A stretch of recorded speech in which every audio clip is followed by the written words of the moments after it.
that it is videoed. So in the same way, wherever Prabhuji talks, whenever he talks, it is videoed and put up on the YouTube so that sadhaks can listen to his teachings anytime. He has scaled the pinnacle of enlightenment and he has many devotees all over the world who are doing seva in various fields. Professionally, Shri Narasimha Prabhuji is the director of one of the divisions at Atmajyothi.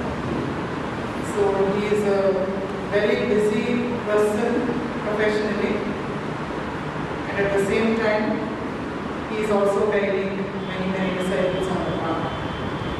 So today he is going to speak to us on the topic Beyond the Mind. I request Shri Prabhuji to give us the benefit of his wisdom.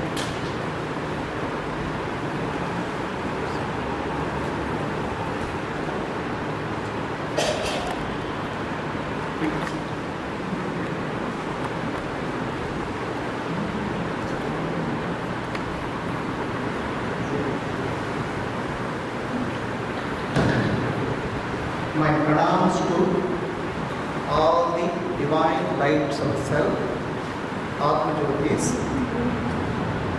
I welcome one and all for today evening's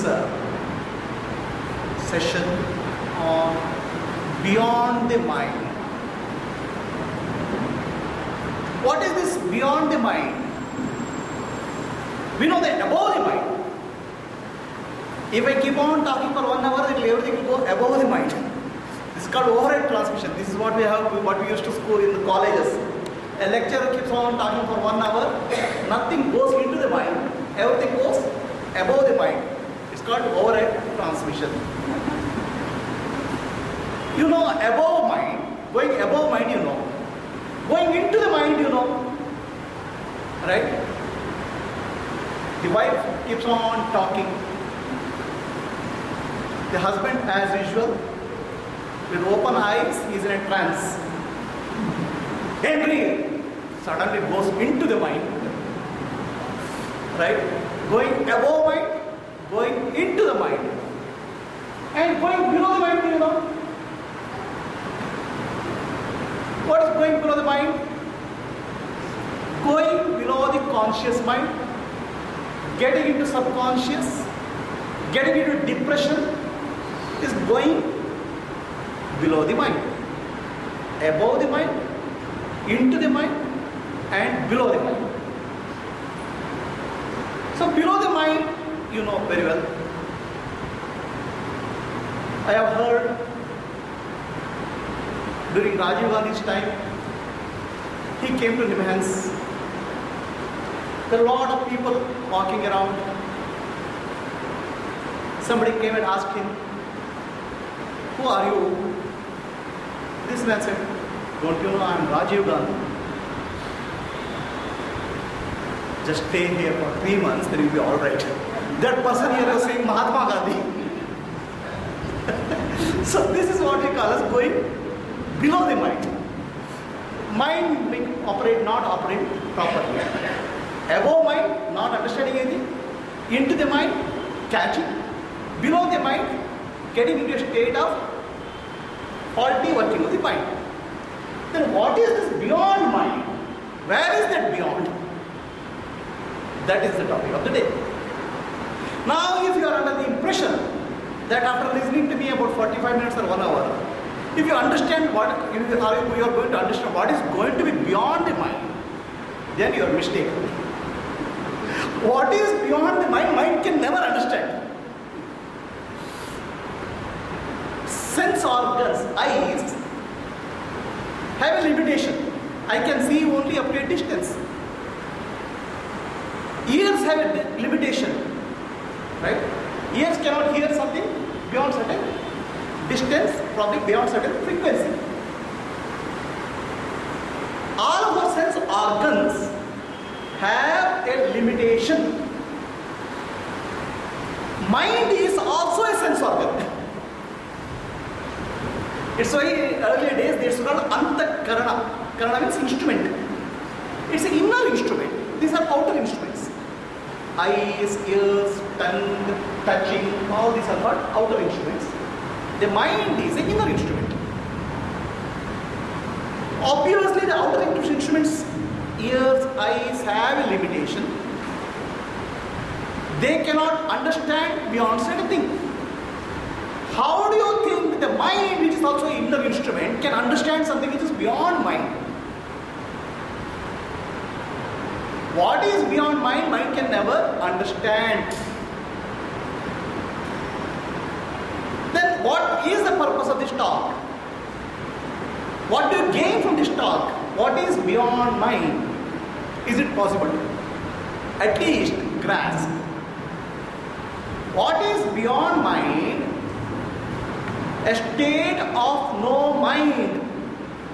That's called beyond mind. Beyond mind, there is a state of no mind. No matter how hard the mind struggles, the mind cannot grasp what is no mind.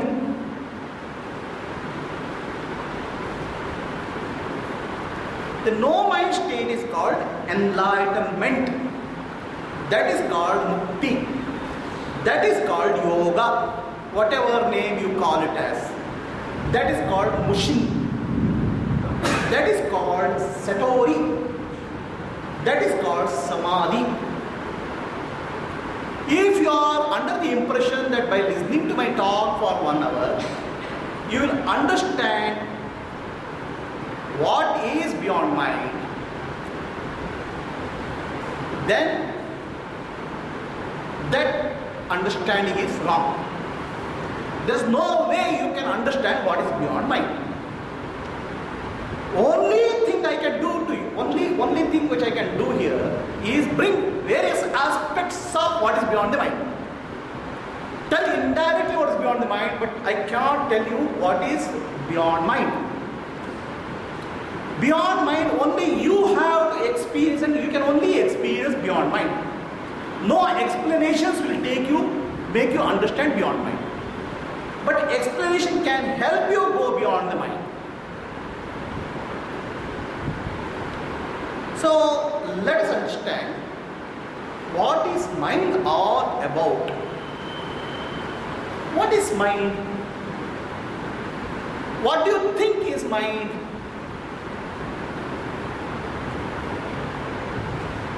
What is really mind? Mind is nothing but a bundle of thoughts. Thoughts is called mind. Mind is called thoughts. Mind and thought, there are two things which are called with different names, but they are same. Mind is thought, thought is mind. When mind is thought, the normal state of human being,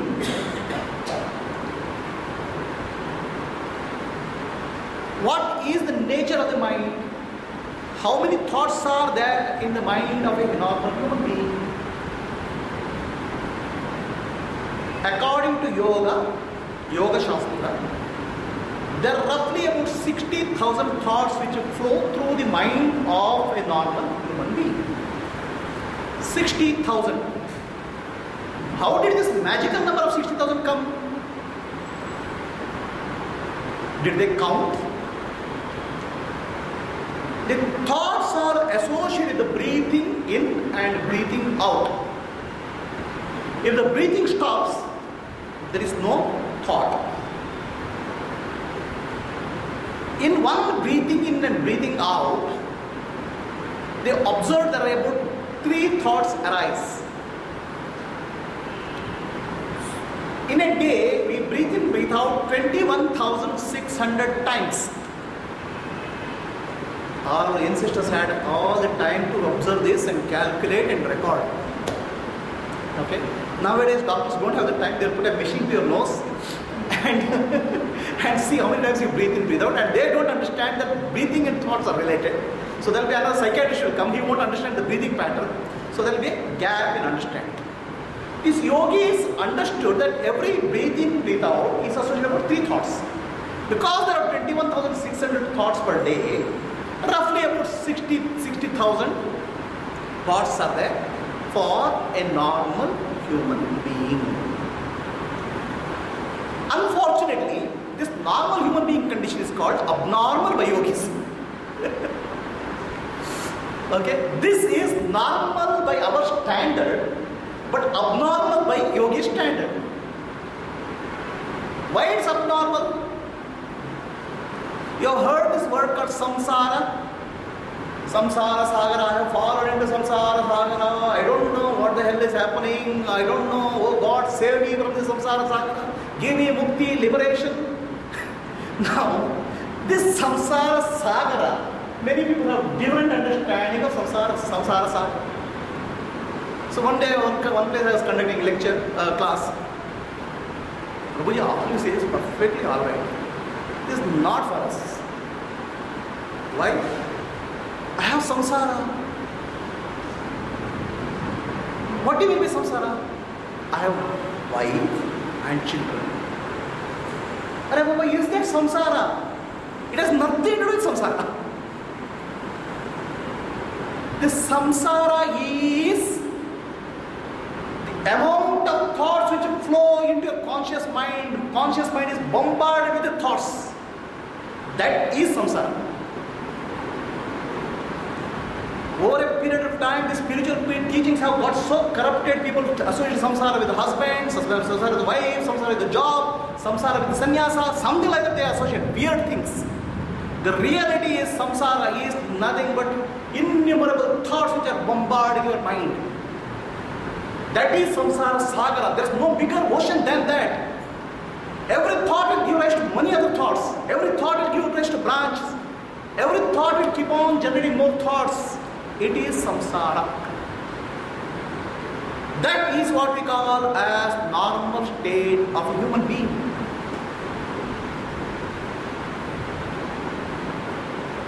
That I call as madness.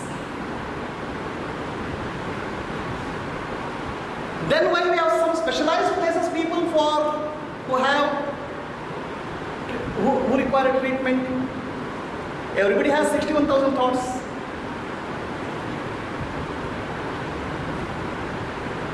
These thoughts, 61,000 thoughts which flow through your mind, cause pain to yourself and cause pain to others also. When the pain becomes unbearable, these people are put there. Otherwise, the whole world is a madhouse. Don't have to feel that somebody is having trouble. Please understand, everybody is troubled. Trouble is thoughts, nothing else. Not your husband, not your wife, not your job, not stock market, not politics, but thoughts. And all your spiritual practices, all the prayers, all bhakti, dance is to get rid of those thoughts. That is sadhana, nothing else. So you understand what is mind. Mind is nothing but a bundle of thoughts. To be precise, about 60,000 thoughts. All throughout the life of human beings are searching. Can I go drop some of these thoughts? And they have found beautiful answers. What they do? Go and have one peck in the evening. Right? So why? Why they say? Why? Why that bottle? I want to forget myself. Oh, so forgetting yourself is the way to reduce the thoughts. Is it true? In some way it is true. I will tell you how. So to forget, people do take something. Then what else people do? Sit in front of the TV, potato chips.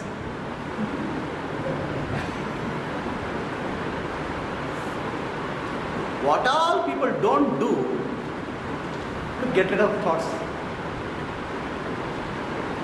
All practices in your life, please understand, I am spiritual. What do you mean by spiritual? All that you are trying to do is get rid of your thoughts. That's all. As if this person says, I am spiritual, something greater than other mortal human beings. No, he is very devotee. He is devotional.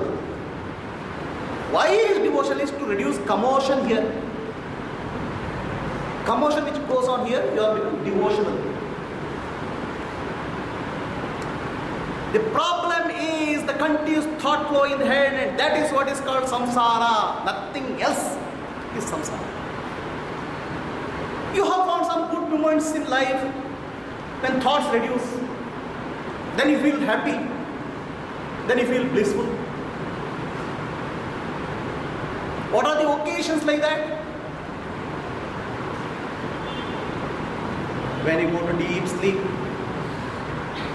very peaceful. No husband in the world can trouble you.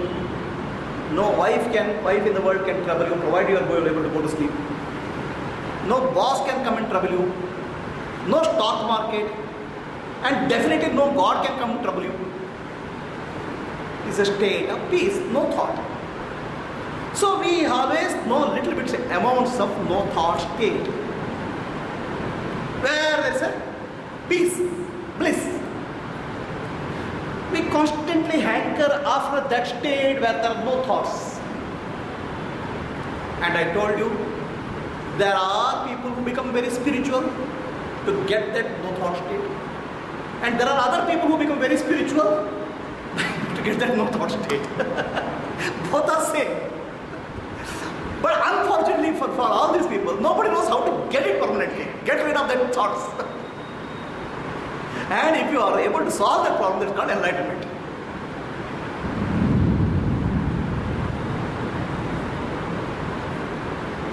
When the thoughts in the mind reduce, there is peace.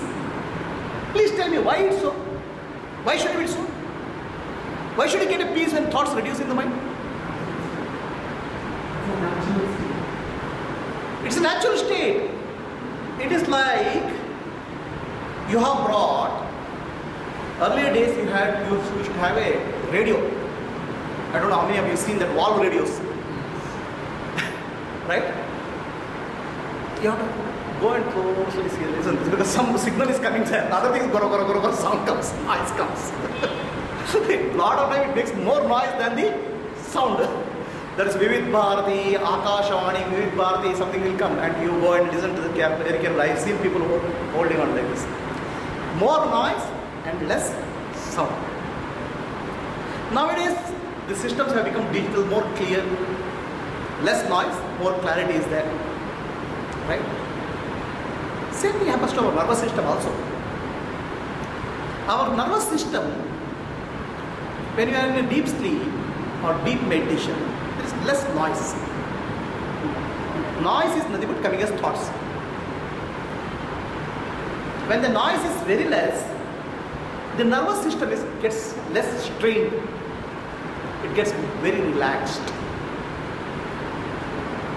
The nervous system is nothing but our computing system, computer. This is our brain is the computer. You know that you have a computer at home, right? So it gets hot. Okay? There's a cooling fan inside. Somewhere people put AC for the computer. There's a cooling fan. You know why? The computer has something called Central Processing Unit, CPU, computer chip, the main chip. The main chip takes a lot of energy and gets heated up. That's why the cooling is required. Do you know 40 to 50% of the energy what you take goes for the brain? The brain takes maximum energy in our body. That's why if there is a sugar dip is there, you start feeling dizzy because brain is not able to function. The brain takes maximum energy and it does the maximum processing. Your thoughts are making brain to operate randomly and uselessly, and that causes overheating of the system, that causes strain in the body. You keep on, the virus program operating on the computer keeps on doing something. The computer gets into a vague state. So that is the state in your nervous system. Please understand. If you are able to reduce the thoughts in your nervous system very naturally, then the mind will operate very clearly.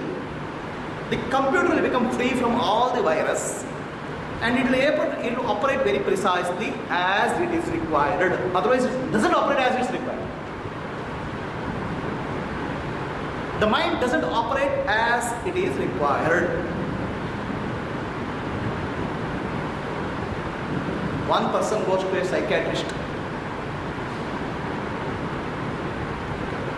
So, doctor, how do you judge somebody has a psychiatric problem in life?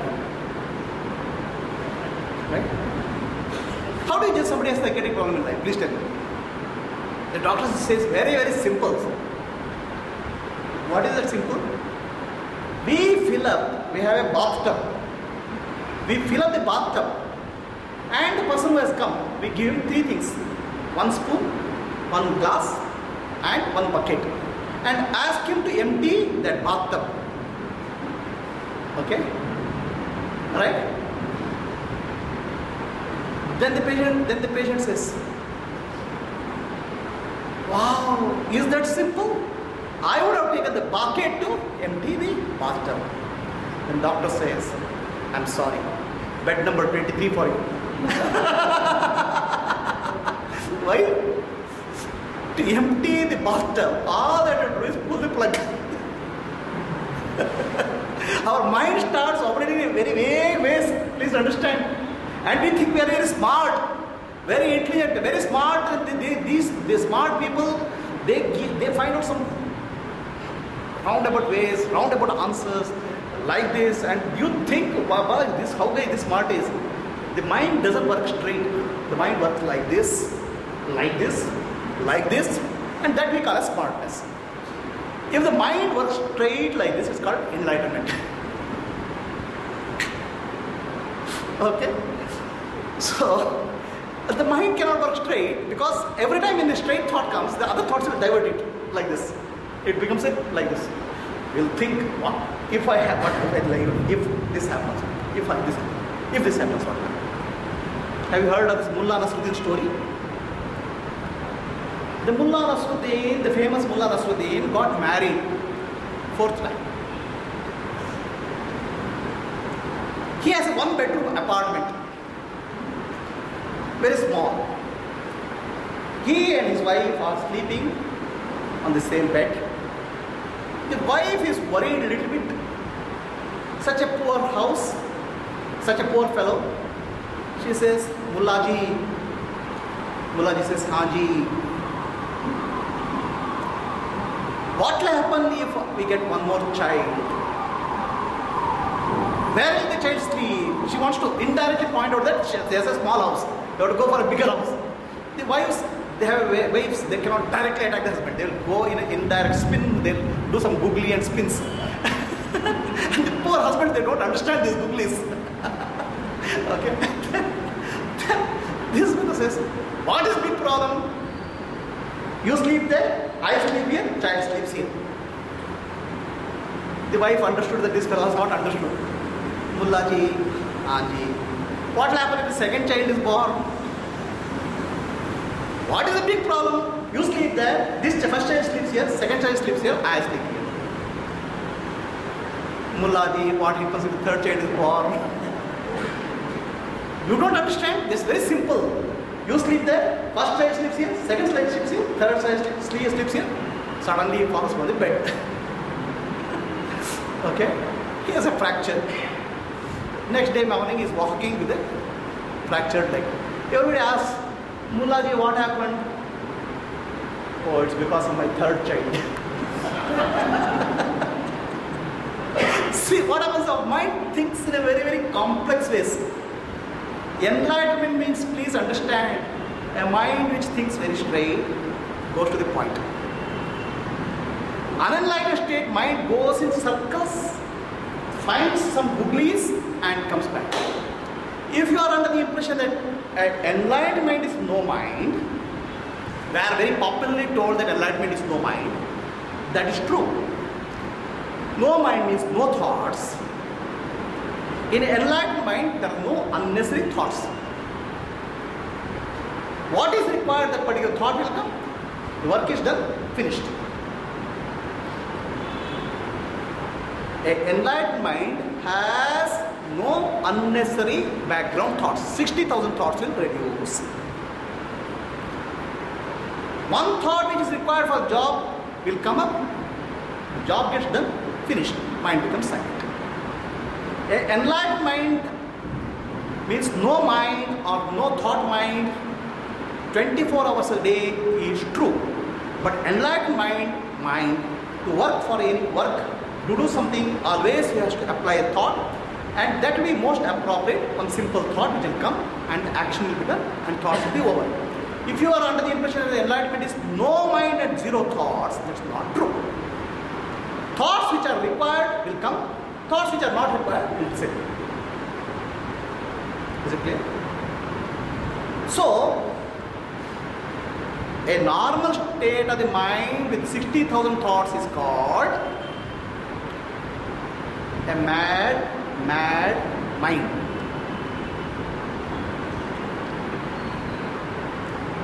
From that mad mind, people want to escape. I told you, people become spiritual, people become devotional, people go to music, people go to dance, people go pubs, people see cricket.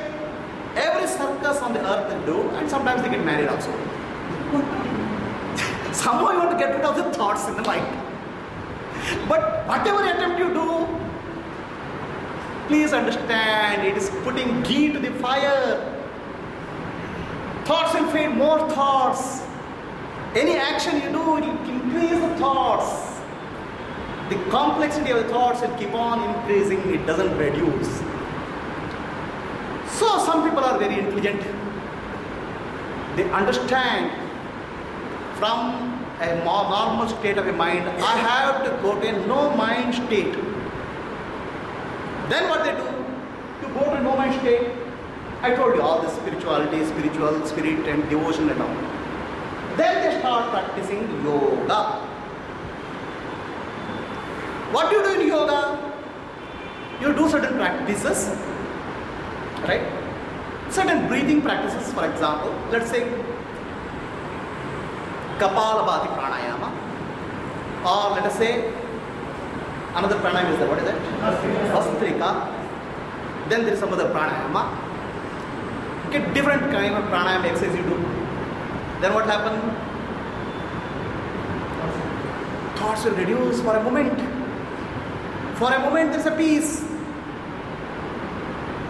Why? The breath and the thought are related. Thoughts are related to breath, breath is related to thoughts. Momentarily you feel blissful. Okay? Momentarily the breathing stops. Momentarily there's a peace. And there is a state of peace. Today morning I did the pranayama in yoga. I was very blissful till you get up from the seat. Then that attack starts. Thoughts after thoughts, thoughts after thoughts. What will I do today? What will I do tomorrow? What will I do day after tomorrow? What will happen if I don't do pranayama tomorrow morning? So thoughts will attack. Again the mind loses its, there's a bliss is disappeared. So a yogi is the one who has learned to, from the mind, from the normal mind state to a empty mind state.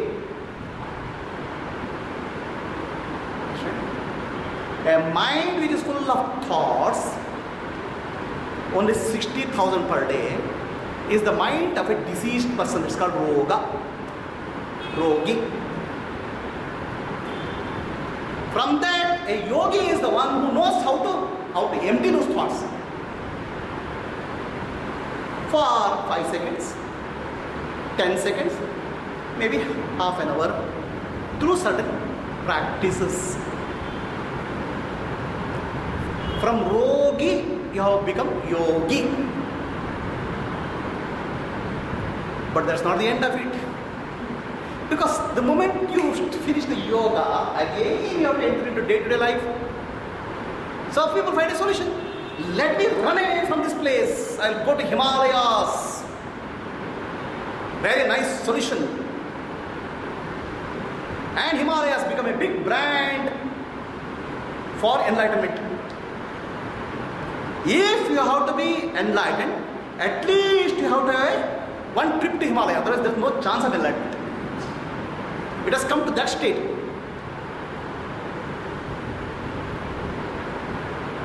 Anything to do, anything worthwhile to do in spirituality, a stamp of Himalaya should be there. What is this nonsense? What Himalaya has got to do with your mind? Himalaya has nothing to do with your mind. If you go to Himalayas, there is a freezing cold, your body gets frozen, hopefully your mind also gets frozen for a moment. And associated with that, okay, pneumonia or fever, flu can be there. So if you really want to go to Himalayas for the sake of enlightenment, take some good tablets and good clothing. You may find momentarily peace there because there's a freezing cold there. Hopefully that freezing cold will freeze your mind also. People mistake this freezing cold of Himalayas for the freezing of the mind and freezing of the mind to a thoughtless state, which is stupidity. There is nothing to do with it.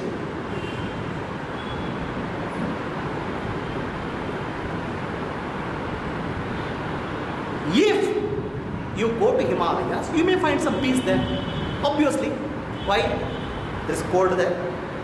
There is no wife, probably no husband, and no boss, right? But how long you can stay in that peace? You have to come back. That's why many people go to Tirtha Yatra, to find some peace somewhere. Please understand, that is not your peace. That's a borrowed peace. That is the peace of Himalayas. You can borrow a little bit when you are there. After you come back from Himalayas, you can take a photo and feel, when I was in Himalayas, I was so peaceful. Again, mind has gone into poor condition.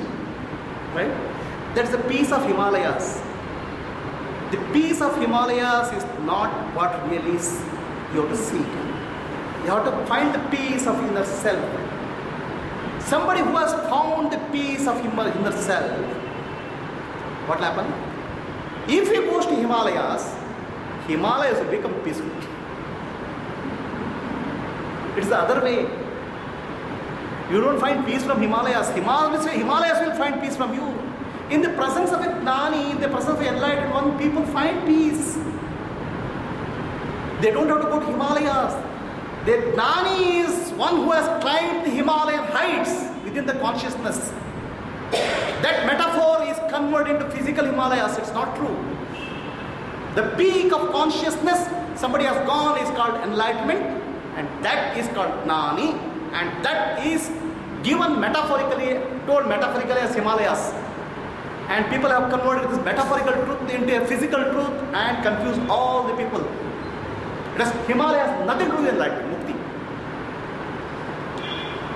What has something to do with mukti or enlightenment is from a mindful state, a state of mind, to going to an empty mind where you find some peace, to a no mind state.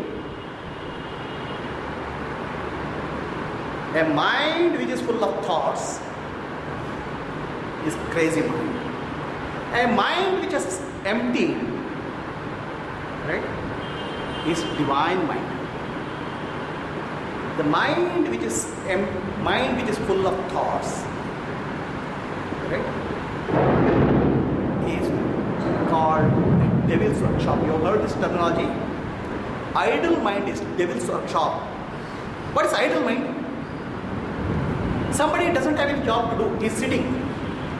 So many thoughts will come. Mind will be bombarded with thoughts. That is the devil's workshop. Idle mind is devil's workshop. That's why people want to do something in their life. They want to do something. I can't sit idle. I have to do something. So why? the thoughts are bombarding, the thoughts have to be converted into some action. Otherwise, mind will be go mad. 24 hours I have to keep doing something. So because of those thoughts, people become workaholics, people become alcoholics, people become spiritual, and people become spiritual. And people go to Himalayas. People run to ashrams. People go to the forests. But where are you running? From whom you are running away? You are running away from your mind, which you cannot. Wherever you go, it will be bombarding you, it will be chasing you. Before you go there, it's sitting there like a demon.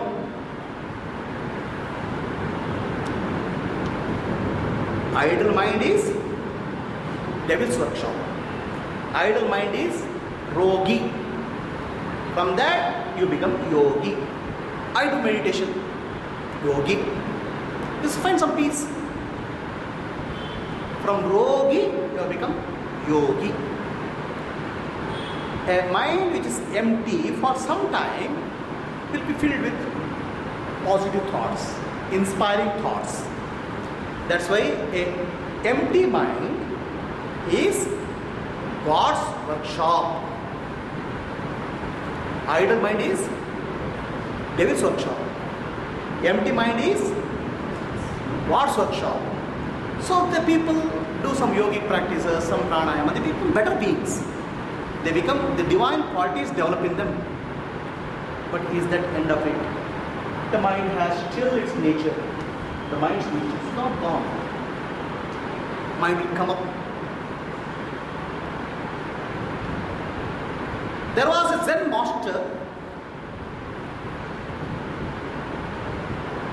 He had 10,000 disciples.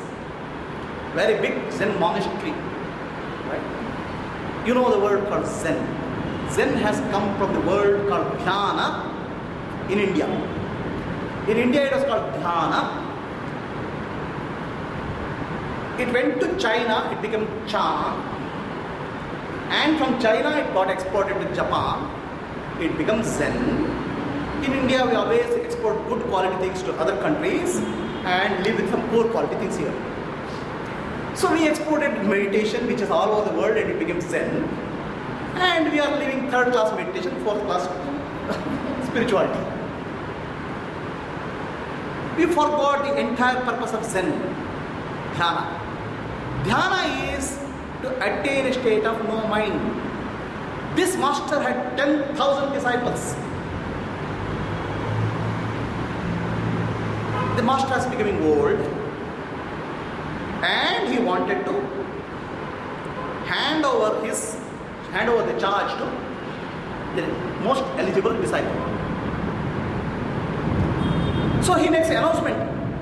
Whoever can summarize my teachings in one line, precisely and clearly, will become my successor. So all students are very eager. They have day in and day out, day in and day out, day after day after day after, for 25 years they have been listening to the master. And in that there is one great student who is able to reproduce master's teachings verbatim. And everybody thinks that that guy is the real next successor. And that guy comes, writes on the wall, mind, dirty mind is samsara. Polish the mind and attain nirvana. Dirty mind is samsara. Mind is like a mirror. Polish the mirror and attain nirvana. That is the teaching. All 10,000 students started clapping. Oh, here you have found one great guy who is identifying the root of the problem as mind. Mind is like a mirror. Polish the mind and attain nirvana. So everybody starts clapping. The master comes. What is that you are clapping? He reads the sentence. Not happy. But he praises him. Very good, very good, very good summarization. He goes back. In that monastery, there is a cook who cuts vegetables and cooks food for the whole monastery. That cook comes, He didn't have time to come to see this tamasha. After his cooking is over, he comes. What's going on? The master has said he wants to choose the next successor. And this is the statement our great teacher, a student has written. So we are very happy. This is the sentence. Mind is like a mirror. Mind gets dirty, polish the mirror and attain nirvana. What sentence is this? He just removes that and says, no mind, no nirvana. And the master comes. He looks at this cook and starts shouting, how can you say there is no mind and no nirvana? You have 20 years you have been cooking in the kitchen and didn't listen to my teaching. You stupid fellow, and starts beating him. All students feel very disgusted with this fellow and they leave. And this fellow goes and sleeps. Night, master comes and wakes him up. You are the only person who has understood my teaching. You are the only person who has understood my teaching. But if I tell in front of the others, those people will get jealousy of you and they'll kill you. Okay? You are my successor. Take this robe of mine, go far away where nobody knows you and establish a new monastery. This monastery is fit for fools like this.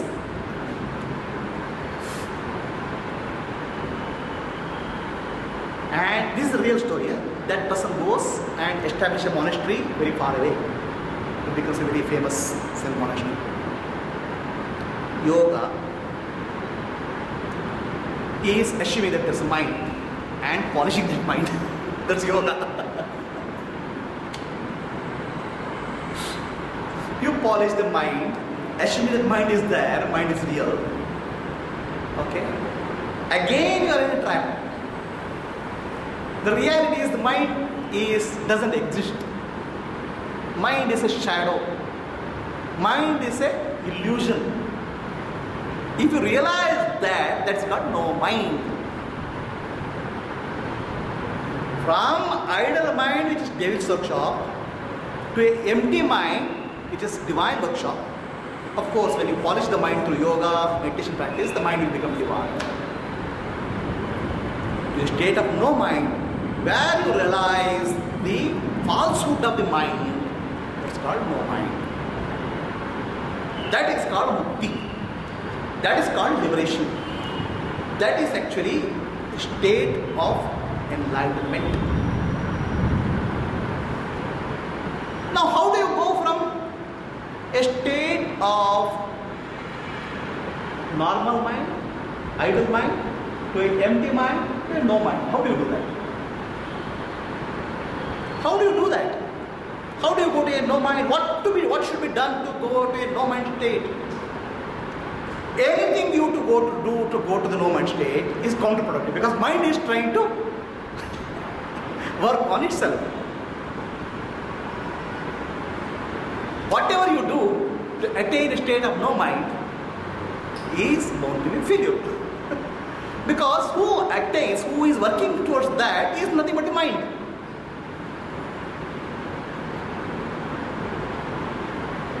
It's like knife can cut a vegetable, but knife tries to cut itself, it fails. The mind tries to remove the thoughts, it will be failure. That's why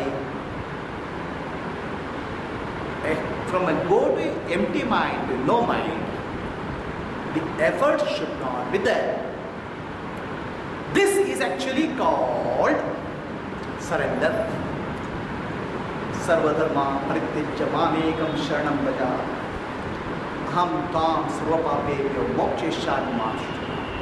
Surrender is a very misused word in spirituality and religion. The perfect art of surrender is not interfering with the mind. The mind is a bundle of thoughts. Thoughts are related to past, thoughts are related to future, thoughts are related to anxiety, thoughts are related to anger, thoughts are related to fear, thoughts are related to tomorrow, thoughts are related to yesterday. If you don't get involved with the thoughts but observe the thoughts with the attitude of a witness, sakshi, That is called surrender, Sharanagati. But we have a very wrong concept of Sharanagati. I have a business friend of mine who is a businessman, who was going through a lot of trouble in business. He said, today I am relieved. I have surrendered all my problems to God. Our concepts of surrender is surrendering problems, surrendering something. But what we don't understand is the greatest surrender is surrender your thoughts. Don't get attached to any of thoughts. Of all the thoughts, the most important thought, root thought is called I thought, aham bhava. All thoughts arise from that root thought called aham, I thought. So you have 60,000 thoughts every day, but 60,000 thoughts are coming from one root thought, that's called I thought. Please think of a thought where there is no I. Every thought is associated with the I thought. That's the identity. That I thought has gone deep into our unconscious or subconscious. That I thought is what gives rise to 60,000 thoughts. If you are able to see this I thought, the falsehood of the I thought collapses. When there is no I thought, these 60,000 thoughts will fall like a pack of cards. So you cannot stop 60,000 thoughts.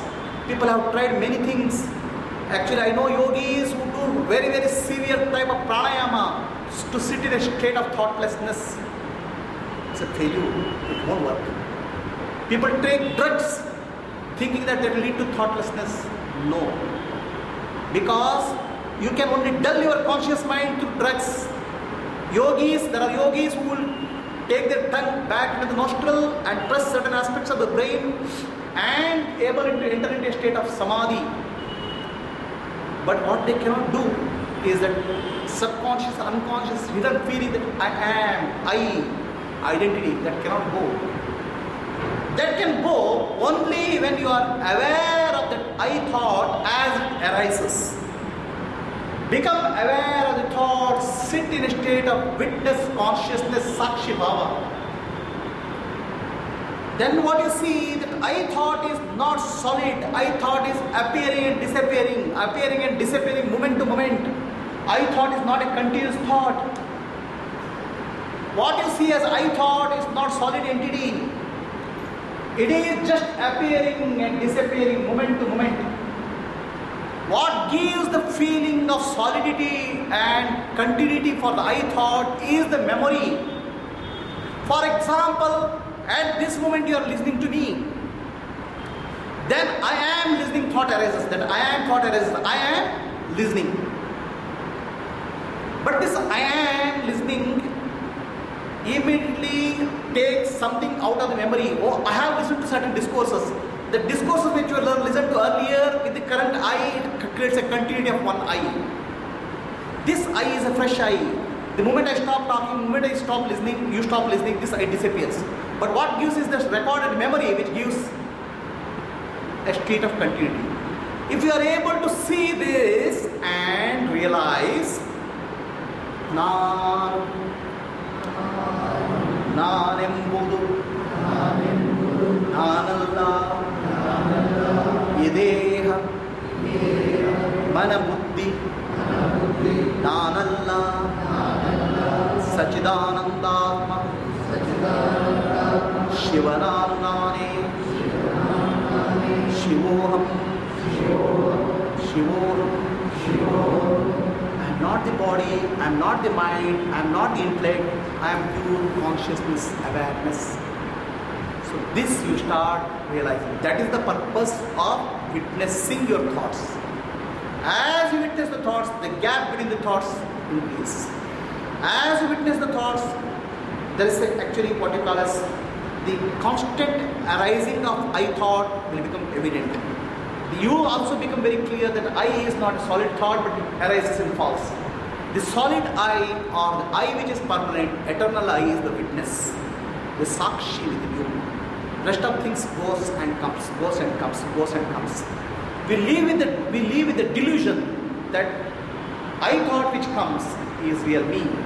That I thought which you have is nothing but a bundle of memories, bundle of sensations, bundle of pleasure, bundle of pain, bundle of recollection of what you are having. It has nothing to do with what you really are. So then only no thought state is attained. In that no thought, there is no delusion. The delusion that I am the body, I am the mind, I am the intellect disappears. There is no more illusion that I am the body. That person when he speaks or talks or walks, there is never a delusion of being a body, mind and intellect. He knows all the time is pure awareness. So that is the state of no mind. No mind cannot be attained by breathing, stopping breathing. No mind cannot be attained through drugs. No mind cannot be attained through any practices. But no mind can be attained only through awareness of the thought process, not identifying with thoughts, just by becoming aware of the I thought which is momentary, moment to moment arising.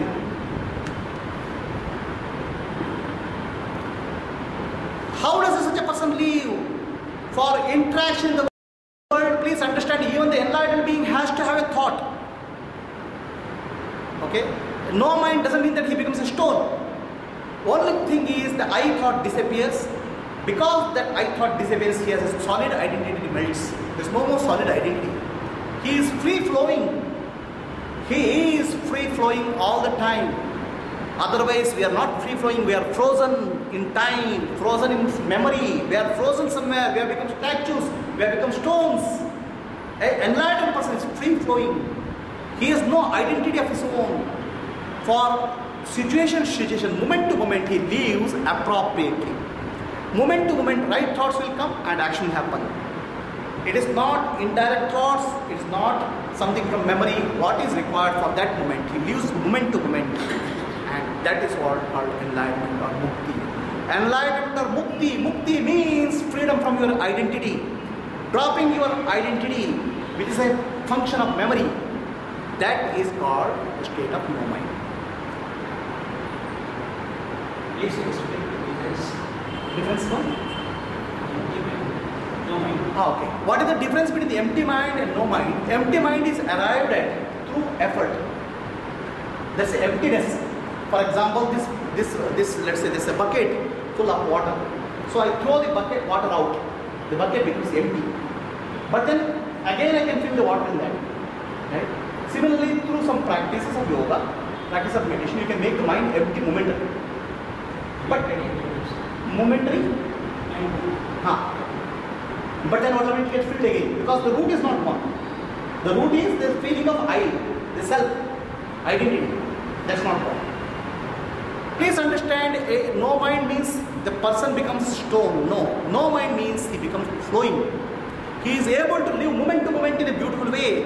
The best example of that is Sri Krishna in our Purana. Sri Krishna had no identity, frozen identity. Please understand. Sri Krishna was a flowing identity. Sri Krishna had a flowing identity. He was a child. He was a warrior. He was a lover. He was a politician. He was a teacher of wisdom. He was a friend and he was an enemy. But he had no identity which was frozen. But all of us have become frozen. Identity. No mind state is a free mind. It's not stuck to an identity. The thoughts will be appropriate thoughts, the right thoughts will come, and action will be done. There is no doer. When you're doing your day-to-day work, then at the time thoughts come. And at that time, thoughts are so entwined with yourself. They have a bigger amplitude. Yes. When you're doing meditation, the same thoughts seem to have a very less. Correct. So what is that separation? What separates? No, so the thought, when you are working something, thoughts will come and you get entangled in the thought. But when you are in meditation, the thoughts will not affect you. So in meditation, you are more aware. Awareness is the difference. Right? Awareness only. Then you will not get entangled in thought. In what happens in the office and all, you will get entangled in the thought because awareness is lower. So if you bring awareness, then Any questions, please? So how important is meditation? You need meditation first of all. Sitting in one place. Yeah. People say sit and sit in one place and meditate. No, meditation is there all the time. Okay, so practice is different. Same place, same time. Meditation. So the question is meditation required? How important is the meditation practice, right? So the question is meditation required? And how important is the meditation? See, in simple, okay, going to the core of spiritual teaching, meditation is not required for enlightenment. Okay, that's the essence of spiritual teaching. What is required for enlightenment is self-inquiry, to understand who I am. That is the only and final means of mukti, liberation. But meditation is supportive practice.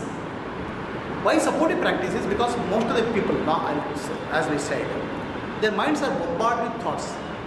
Okay, it's like mind is 60,000 thoughts are there. So from the 60,000 thoughts, to develop awareness becomes very difficult because mind is scattered.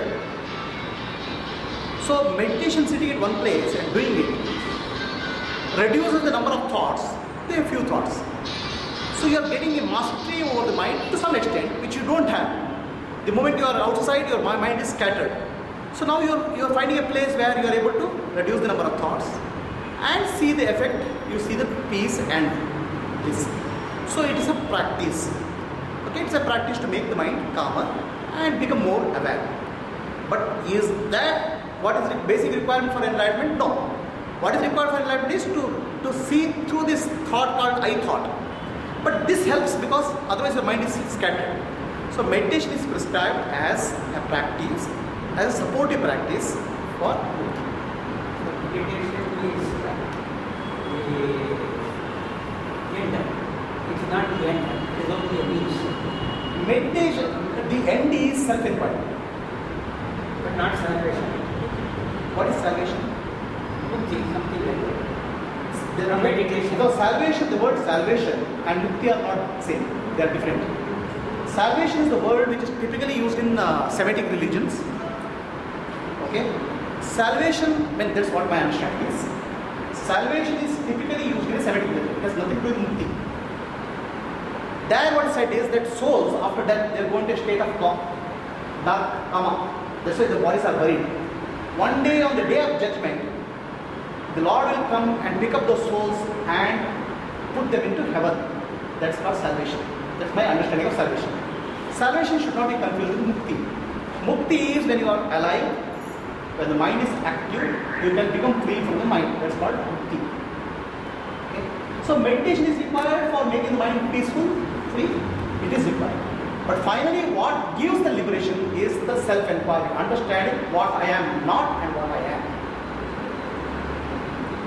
Okay? Is meditation required? Definitely required. It has health benefit, it has a mental peace, it gives good, what I'm saying is it makes you feel good. But final liberation happens seeing through the falsehood of the ego, the self. Any questions, please?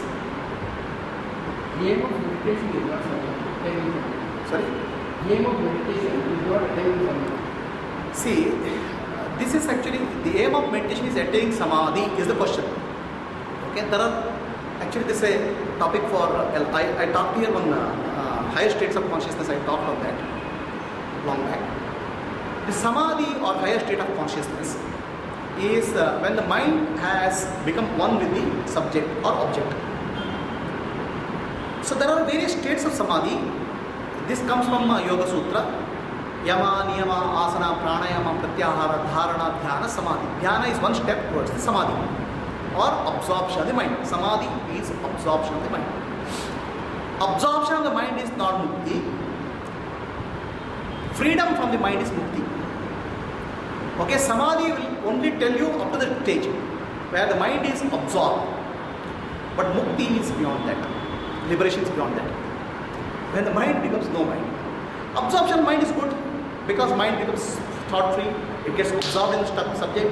You can understand a lot of things about subject. But Beyond that, the mind has to be dropped. That's actually called Sahaja Samadhi or natural state. From Samadhi, which consists of Savikalpa, Nirvikalpa, which has Savitarka, Nirvitarka, Savichara, Nirvichara, Sananda, Sanskrita. There are various states of Samadhi. Beyond that, you have to go to Sahaja Samadhi, a natural state, which doesn't require any focus on the object or subject. Any questions, please? Okay, if there are no questions, thank you very much.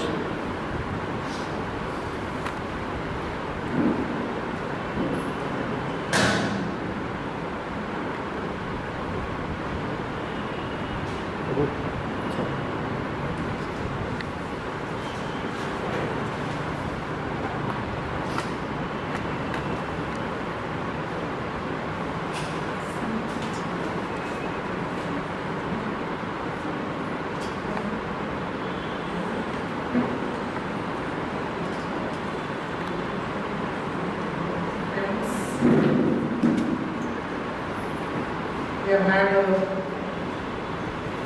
very enlightening discourse which we have shattered many of our favorite concepts. We have shattered many of our favorite concepts. About mind, no mind, meditation, samadhi, salvation, mukti. But I think the very shattering we will have got a lot of clarity. You let go of the word concept, then the truth will come. So it has been a very enlightening session to give us a lot of clarity. So let us offer our pranams to Shri Prabhuji for his wonderful wisdom coming from the depth of his own experience. He repeatedly tells us he is ordinary and we are extraordinary. So let us all pray to become ordinary like him.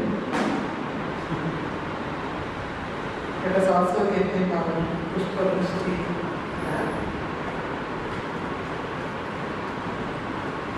Friends, tomorrow we have a discourse by Sri N. Vasudev in Kannada.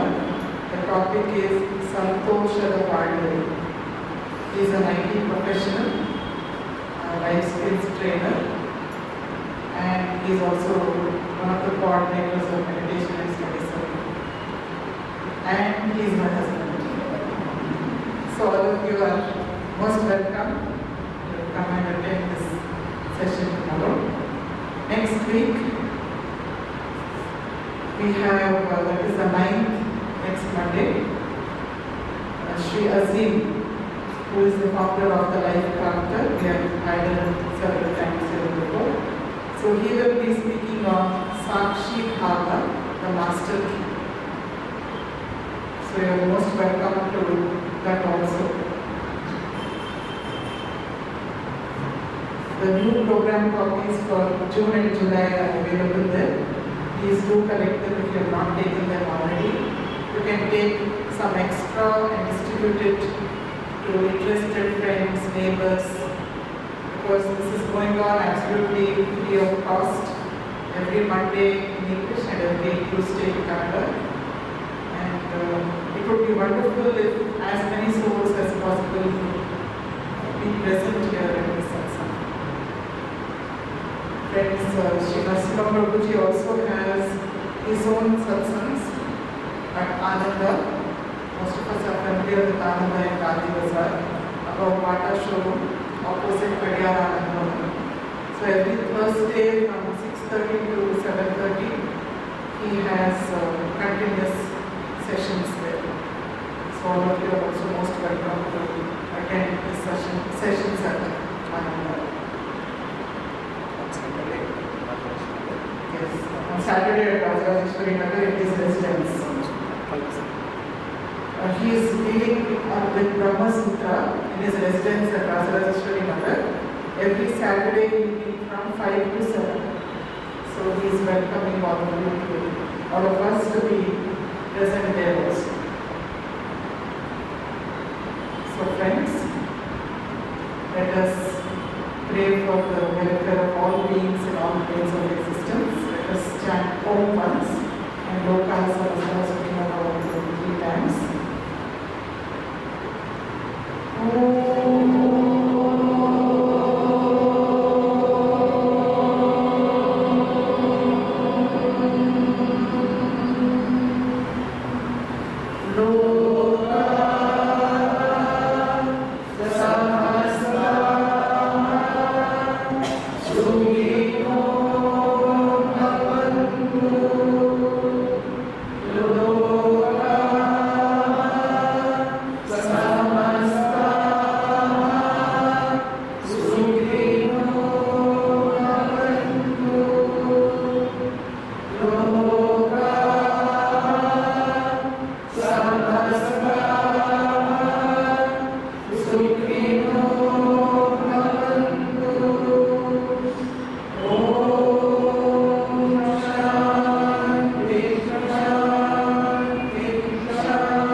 Friends, this Saturday at Ananda we have again Shri Asim talking to us from 6:30 to 8.